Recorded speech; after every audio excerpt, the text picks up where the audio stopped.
le certificat d'études.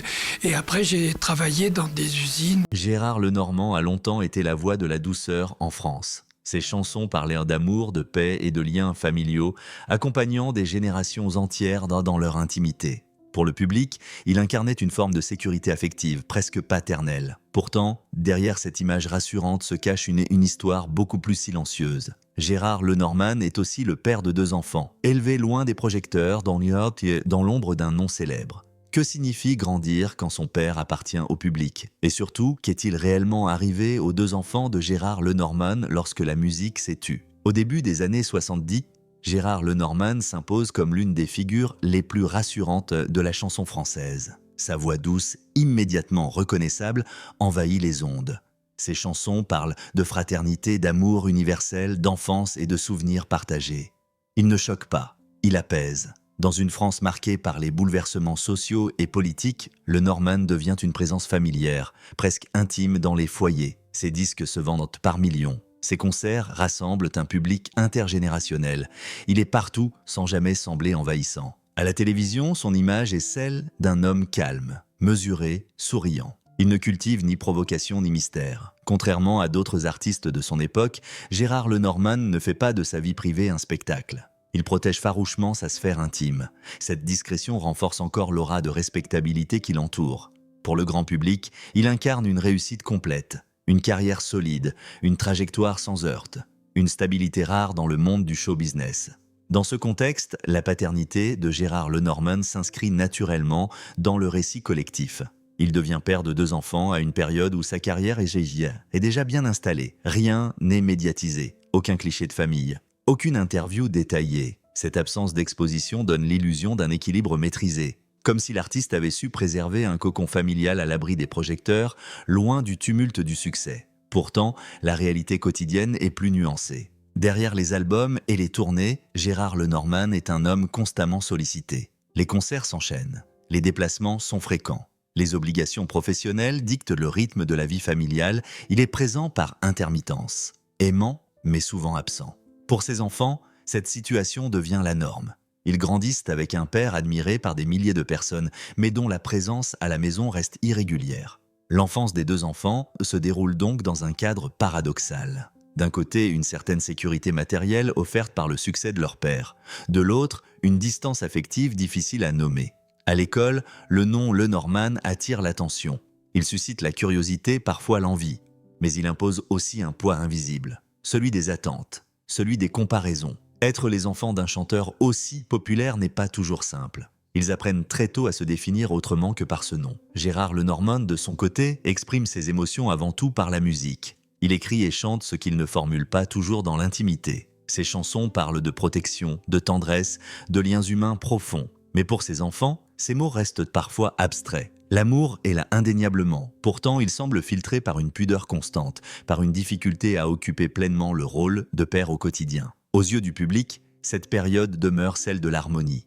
Rien ne laisse présager de fracture. La carrière continue. L'image reste intacte, mais sous cette surface lisse, des silences s'installent. Des habitudes d'absence se normalisent, et sans bruit, les bases d'un déséquilibre futur commencent à se former, lentement, presque imperceptiblement. Le tournant décisif dans la vie familiale de Gérard Lenormand ne survient pas brutalement. Il s'installe dans une période de transition, à la fin des années 80, lorsque la carrière de l'artiste commence à ralentir. Le paysage musical change, les modes évoluent, les voix nouvelles occupent l'espace médiatique. Gérard Lenormand reste respecté, mais il n'est plus au centre de l'attention. Cette perte progressive de visibilité agit comme un miroir. Elle renvoie l'homme à ce qu'il a longtemps tenu à distance, sa vie intime. C'est dans ce contexte que le couple parental se désunit. La séparation marque une rupture profonde pour les 2 enfants.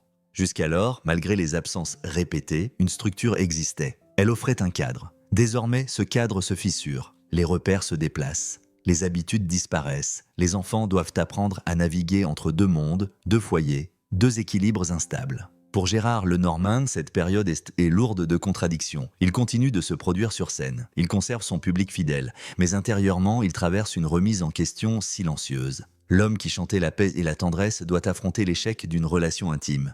Il ne s'exprime pas publiquement sur cette douleur. Il la garde pour lui. Comme souvent, il préfère le silence à la confrontation. Les deux enfants vivent cette rupture de manière asymétrique. L'aîné adopte rapidement une posture de recul. Il observe les adultes, leurs tensions, leurs non-dits. Il comprend que les décisions se prennent sans lui. Cette lucidité précoce l'amène à se protéger émotionnellement. Il réduit ses attentes. Il accepte la distance comme une nécessité. Cette attitude, en apparence mature, masque une blessure profonde, celle de devoir grandir trop vite. Le plus jeune, au contraire, ressent la séparation comme une injustice. Il éprouve un sentiment d'abandon plus aigu. L'absence du père, autrefois compensée par la stabilité familiale, devient désormais plus visible. Chaque tournée, chaque déplacement prend d'une dimension nouvelle. Ce ne sont plus seulement des absences professionnelles. Elles deviennent des manques affectifs. Des rendez-vous manqués qui s'accumulent. Un événement précis cristallise ce malaise. Lors d'une période charnière dans la vie de l'un des enfants, un moment important se déroule sans la présence de Gérard Lenormand. L'artiste est retenu par des obligations professionnelles. Rien d'exceptionnel dans sa carrière. Pourtant, pour l'enfant concerné, cette absence prend une valeur symbolique. Elle confirme une impression déjà installée, celle de ne jamais être prioritaire. À partir de là, la relation change de nature. Les échanges deviennent plus espacés. Les retrouvailles sont teintées de maladresse. Gérard Lenormand reste affectueux mais distant. Il ne sait pas comment réparer ce qui s'est abîmé sans bruit. Les enfants, eux, comprennent progressivement que leur père n'est pas l'homme de ces chansons. Il est plus complexe, plus fragile, plus limité aussi. La célébrité, loin d'atténuer la situation, l'amplifie. Chaque apparition publique de Gérard Lenormand rappelle ce décalage. Sur scène, il est applaudi, admiré, célébré. Dans la sphère privée, il peine à trouver sa place. Pour les enfants, cette dualité est difficile à accepter. Comment concilier l'image d'un père aimé par des milliers de personnes avec le sentiment d'une présence insuffisante? Les années passent, les blessures ne se referment pas, elles se transforment. Elles influencent les choix de vie, les relations futures, la manière d'aimer et de se protéger. Aucun conflit ouvert n'éclate, aucun scandale n'émerge. La violence de cette histoire est silencieuse. Elle se nourrit d'accumulation, de renoncement, de paroles retenues. Le véritable drame n'est pas un événement spectaculaire. Il réside dans cette lente érosion du lien, dans cette incapacité à se dire l'essentiel au bon moment. Lorsque la musique se tait, lorsque les projecteurs s'éteignent, il ne reste que cette réalité. Une famille marquée non par le bruit, mais par l'absence. La vérité, dans l'histoire des deux enfants de Gérard Lenormand, n'apparaît jamais sous la forme d'une révélation brutale. Elle se construit lentement au fil des années à travers des choix de vie discrets, parfois incompris. Contrairement à d'autres familles issues du monde artistique, il n'y a ni règlement de compte public ni confession médiatisée. Ce silence n'est pas une fuite, il est une conséquence directe de la manière dont cette famille a toujours fonctionné. Avec le temps, les deux enfants comprennent que leur père n'a jamais cessé de les aimer. Mais cet amour s'est exprimé de façon indirecte, imparfaite, souvent maladroite. Gérard Lenormand appartient à une génération d'hommes pour qui les sentiments se disent rarement face à face. Chez lui, l'émotion passe par la musique, par les textes, par la scène. Ce langage, universel pour le public, ne suffit pourtant pas toujours dans l'intimité d'une relation père-enfant. L'aîné est le premier à accepter cette réalité. À l'âge adulte, il fait un choix clair. Il décide de se détacher du nom Lenormand. Non par rejet, mais par nécessité. Il construit sa vie loin du monde médiatique, dans un environnement stable, volontairement anonyme. Cette distance lui permet de se définir autrement que comme le fils d'eux. Il refuse l'héritage symbolique de la célébrité, préférant une existence fondée sur la discrétion et l'autonomie personnelle. Le plus jeune suit un chemin plus complexe. Longtemps, il reste prisonnier d'un espoir. Celui d'un rapprochement plus profond, d'un dialogue enfin abouti. Il oscille entre compréhension et frustration. Il admire l'artiste, mais attend l'homme. Cette attente prolongée engendre une vulnérabilité émotionnelle plus marquée. Il lui faut du temps pour accepter que certaines réponses ne viendront jamais, non par manque d'amour, mais par incapacité à les formuler. La relation avec Gérard Lenormand évolue alors dans un équilibre fragile. Il y a des périodes de rapprochement, souvent sincères, des moments partagés, des gestes de tendresse. Mais ces instants restent intermittents. Le père vieillissant devient plus conscient de ses manques. Pourtant, sa pudeur demeure. Il n'est pas un homme de grandes explications. Il préfère laisser le temps apaiser ce qu'il n'a pas su réparer. Ce qui frappe dans cette histoire, c'est l'absence de rupture définitive. Aucun des deux enfants ne coupe totalement les liens. Aucun ne transforme sa douleur en accusation publique.